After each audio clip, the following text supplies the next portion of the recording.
Hello everyone and welcome back to another video on the channel. Today we're going to be talking about Shazam! Fury of the Gods, directed by David F. Sandberg, starring Zachary, Levi, and a bunch of other amazing people in this cast. And I'm going to be honest, I'm going to be slightly biased towards this movie because I am a massive fan of David F. Sandberg. I've loved everything that he's done thus far, and I've been kind of inspired by his career because he came from directing these horror short films like Lights Out to be able to make that into a feature film, and then of course now he's doing these big DC movies with these Shazam films, and I also love that first Shazam movie. It's one of my favorites from the newer DC movies, and yes, of course I did enjoy this movie because I love these characters, and I really love the character of Shazam. And so yes, this will be a spoiler review, so if you have not seen Shazam! Fury of the Gods, yes, I do recommend you go out and check it out because I do think it is a lot of fun, and you might just enjoy it. And so if you have seen the movie, let's just jump into these spoilers. So what is this film about? So essentially it follows the Shazamily 2 years after the events of that first film, even though they have definitely all aged 4 years. And I think that's the problem with adapting a Shazam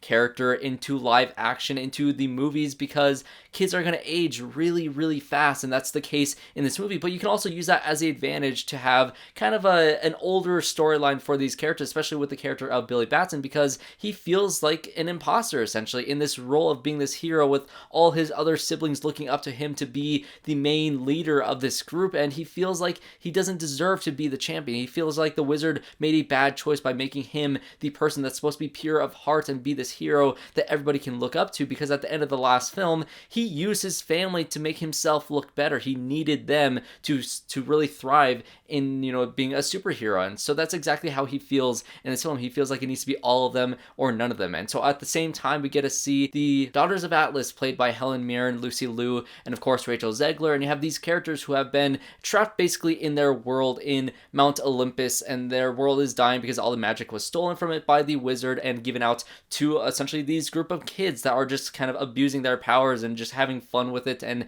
not being the people that actually deserve it in the eyes of the Daughters of Atlas. And so since Shazam broke the staff at the end of the last film, it has opened the barrier between these worlds, and now they want to go back, steal those powers back, and bring all the magic back to their world. And so let's get into the things that I loved about this film first, and that is of course going to be the Shazamily. I love all of these characters. I think these kids are all wonderful in these roles, and I think this movie does a really great job at continuing the tone and the feel of these characters from the previous film to this film, because I did watch them pretty much back to back, and it feels like a very cohesive way to bring them from one film to the next. Even though a couple years have been added on, they feel consistent and they feel just as fun and fresh as they did in the DC universe when that film came out versus when this film is coming out now. And continuing the scene-stealing streak that he had in the first film is Jack Dylan Grazer as Freddy Freeman, and this kid is so insanely talented. His humor is spot on, his timing is perfect, and I do think that he is just as much as a standout, possibly even more of a standout in these films than he was in the It films that he was in, because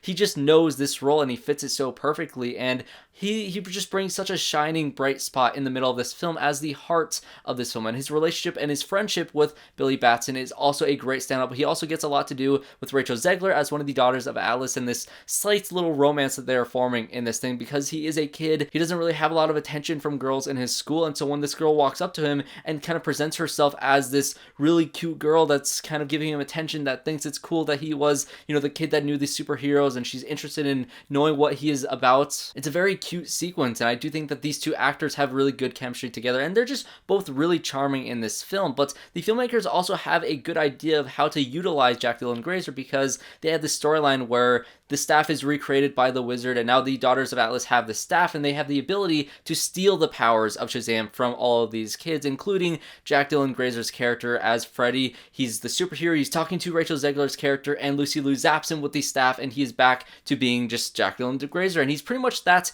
younger character the entire film. There's barely any time with him as a superhero because they know they have the massive talent being Jack Dylan Grazer in this film, and because of that, he gets a lot to do in this film. And in terms of Billy Batson's character and Zachary, Levi, and Asher Angel, there's pretty much no time with Asher Angel in this film at all, which I do think is probably one of the weak spots of this film, because I think the younger cast of these films is really what made that first film really, really special to me. And so we get a lot more time with Zachary Levi in this one instead, and I do think that they do a great job portraying the same character as the younger and older version. I just wish I got to see Asher Angel a little bit more in this film, but in terms of Billy's arc in this film, I also think that is handled very well, because this is a much bigger and more epic Shazam movie than that first film. Of course, this being a sequel, and it is going to be one of those sequels that tries to be bigger and better in every single way, and so I can see some people saying this movie does suffer from sequelitis, but at the same time, I do think they gave a serviceable amount of time given to Billy Batson's character arc in this film, those quiet moments where he can talk to his family, and he can set up him being, having this imposter syndrome, and him not feeling confident in his abilities, and him feeling like he has to rely on his family and that he isn't special on his own. And also when it comes to him being a foster kid, and he's ran away from all the families from before. His dad was put in jail, so he never met his dad. His mom literally left him at this carnival, and his family and the city seem to be rejecting him as a superhero, and so he feels like he's being abandoned by every single person besides the people in his life from this foster home. So he wants to hold on to them very closely together, and he doesn't want to let any of them go because he's afraid he's going to lose them. And so I do think that his arc in this film is very meaningful, and they give a really good amount of time to flesh this out, and his arc is very clearly defined. And I do think that it is, again, the heart of the movie, seeing him and Jack Dylan Grazer have that moment where they can talk to each other. And once you get to the end of the film and the things happen with essentially him dying by the end of this film, which I'll get into that in a second here, all those emotions did really work for me. And yes, I do think that the bigger and better and grander scale in terms of the epic storyline that we follow in this film, the action sequences in this film,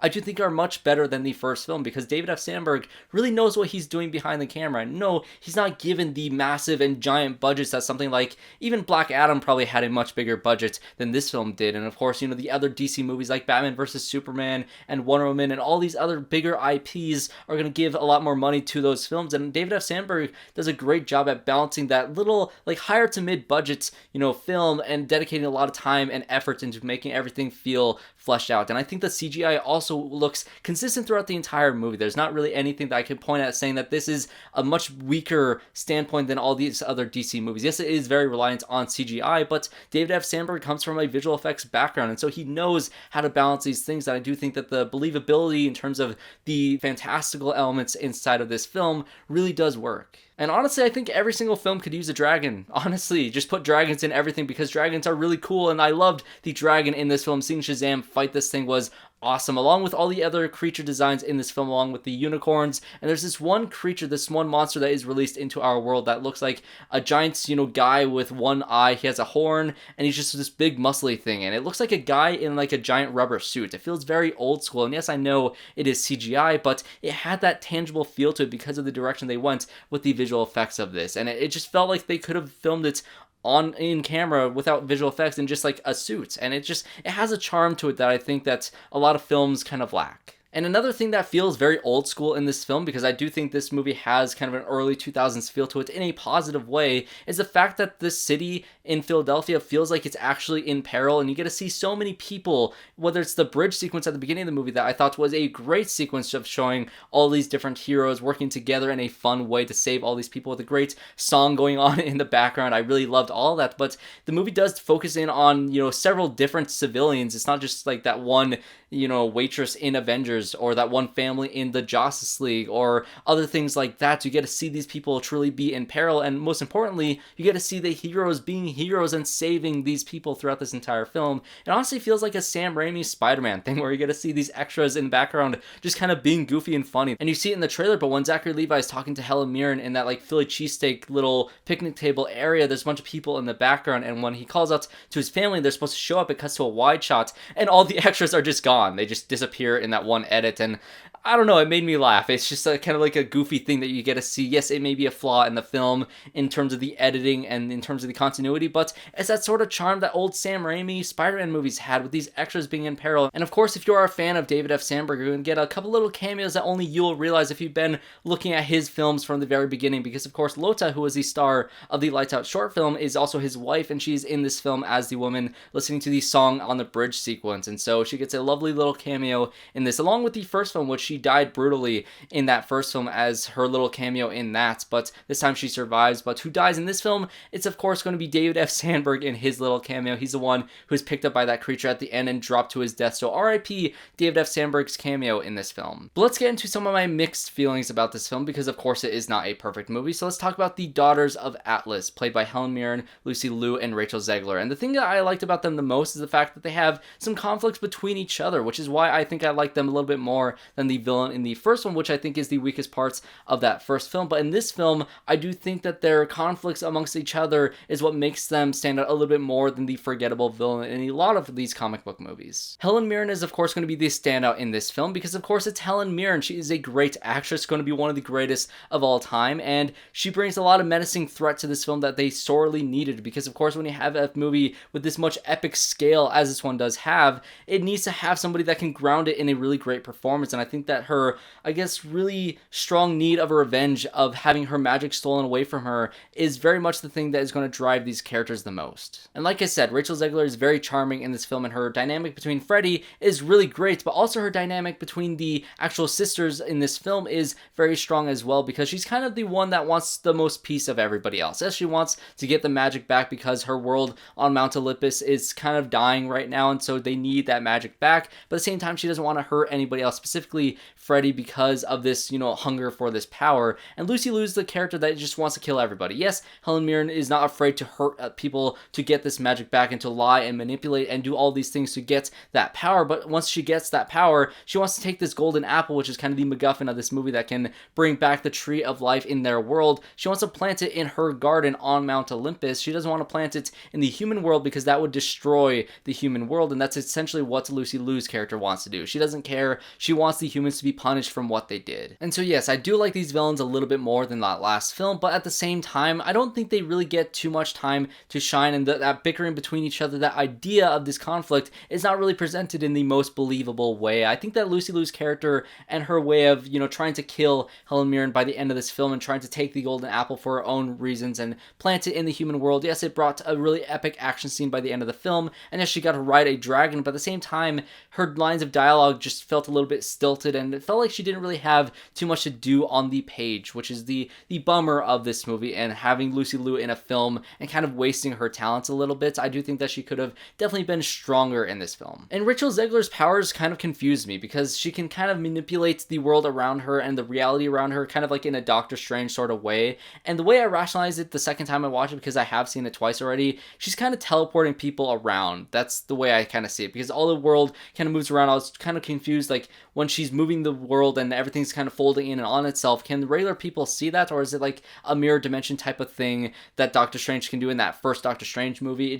It felt a little bit confusing to me, but once I kind of realized that she's kind of manipulating the world around her to bring a character from one place to another and essentially teleporting them, it made a little bit more sense. But once we get towards the end of the movie, all of the Shazamily have lost their powers. They've revealed their identity to their foster parents, and they're trying to figure out all these things. There's a really weird yet kind of funny and charming bit with Skittles and unicorns that Darla is kind of spearheading towards the end of this movie. That's, yes, it is very much blatant, product placement, but at the same time, it was really cute. And you know what? If you're going to have a company pay you that much money to work on your film, why the hell not? It was a funny Skittles bit. And so at this point, Billy's pretty much the only one with his powers left, so he has to get this pep talk from the wizard played by Djimon Hounsou, who's back in this film, which I love Djimon Hounsou in this role. He's always a great presence to have, and so he gives this great pep talk to essentially reach Billy's end of his arc of believing that he can do this on his own. And there's been this motto throughout the entire movie basically saying it's all of us or no one. When they go out on missions, they can't go off on their own to fight their crime by themselves. They want to work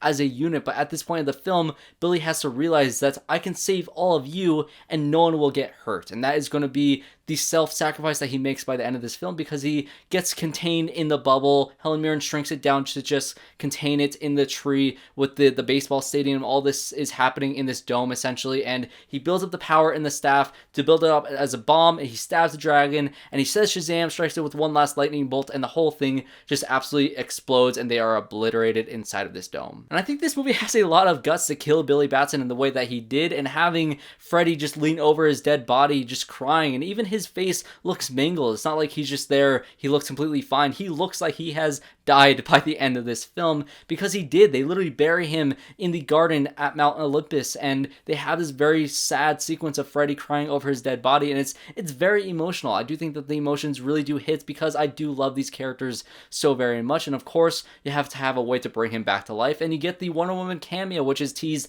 earlier on in the film. You get to see her with her head cut off in the way that Superman's head was cut off at the end of the last film, and that's also a weird bit, this weird dream sequence where Wonder Woman turns into Djimon Hounsou's head. And I can't wait for the movie to be released to see that meme of having Wonder Woman's body with Djimon Hounsou's head. It is very bizarre, but that's all besides the point because Wonder Woman is in this movie, and I really do wish they didn't release that in a TV spot because it's not just a cameo for cameo's sake. They need to have a god to be able to use the staff to bring everything back to life on Mount Olympus because all magic is gone. All the gods are dead now. There's no more power of the gods left in the world besides Wonder Woman. And of course, there's the bit with Steve the Pen writing letters to gods, and of course, you know, Zachary Levi is going to send a letter to Wonder Woman because he has a very big crush on her throughout this movie, and so that is why she's in this film. She takes the staff, she brings the magic back to this world, and it all comes back to life, including Billy Batson. And of course, you're going to get two post-credit scenes in this movie. The first, of course, has characters from Peacemaker in it, being EMILIA, HARCOURT, and John ECONOMOS. They are in this film as the essentially people that are recruiting people to join the Justice Society, and there's a great Avengers joke in this bit as well. And so this is where I get confused in terms of the continuation of these characters in the DC universe, which is why I hope this movie does make money enough financially to make James Gunn think that they can continue these characters. And yes, you have these kids growing out of these parts, and I think that might be one reason why I think maybe 10 years down the line they'll restart it once the DC universe gets a little bit more established in this new guard. If they do decide to recast things in a few years, maybe that'll work because then you can get younger kids and maybe the tone of it can feel better. But at the same time, I love this cast. I love Asher Angel. I love Zachary Levi playing this character. I love having Jack Dylan Grazer and Adam Brody playing those characters. I love Darla. I love Mary. I love all these characters so very much, and I love David F. Sandberg, and I want him to succeed in the DC universe. But at the same time, I just don't know if they're going to do it because they have a way in. They did say that the Peacemaker characters are going to continue on into this new DC universe. And so since they're crossing over here and they're talking about the Justice Society, maybe you can keep the casting that is so great in the Black Adam movie as well. Maybe you can, a little bit down the line, bring back The Rock maybe as Black Adam, but more importantly, bring back the characters who play the Justice Society in those films and just kind of give them an actual film that is a lot better down the line, having the writing be a little bit stronger than both this film and Black Adam, because I do think that these characters are worth bringing back, and maybe they will reboot it. I think that is still more likely, especially with how this movie will do financially, which I'm still crossing my fingers, but I'm just not quite sure if it's going to make it through the reboots. And the second post-credit scene is, of course, going to be Mark Strong still in jail, and the Worm crawls up to his jail cell. It's been 2 years, and the Worm is basically saying that I will one day tell you my plan, but right now I have to crawl off for another 2 years, and maybe in the third movie, if they make a third movie, this will be the main villain, the main storyline. But that is going to be the end of the film. And so like I said, I thought this was a really fun movie. I do think, yes, there are some weird moments. Not all the humor lands, but I thought this movie really did a great job balancing that humor and that like dark monster stuff that the first movie had and continuing that feel that the first movie had as well, transitioning into this one in a more epic and grand way. The villains I do think were an improvement. The action sequences were more of an improvement, but I don't think it has that heart and emotion that the first film had with the foster and kind of the coming of age story for Billy Batson that I think was very strong in that first film. It didn't bring me quite to tears like that first film did, but it still did hit me emotionally just enough for me to really enjoy this movie, to maybe make me feel just not as empty by the end of the film as some comic book movies like Black Adam did. I really didn't feel much by the end of that film versus this one. I just love this series so much. I love these characters so much that it did make me enjoy this film more than some other DC movies. And so now I'm going to pass it off to you guys. What did you think of Shazam! Fury of the Gods? I did really enjoy it, but what did you guys think? Do you think it's worth continuing these characters on into the new DC Universe reboots? Or do you think that they should move on from these characters and give it a little farewell from David F. Sandberg and this team, which I do think is probably the more likely option. So comment down below what you guys thought of Shazam! Fury of the Gods. If you enjoyed this review, make sure you guys subscribe to the channel and leave a like on this video. And of course, check out the other videos I have coming up on this channel as well. So thanks everybody for watching, and I hope to see you all in my next one.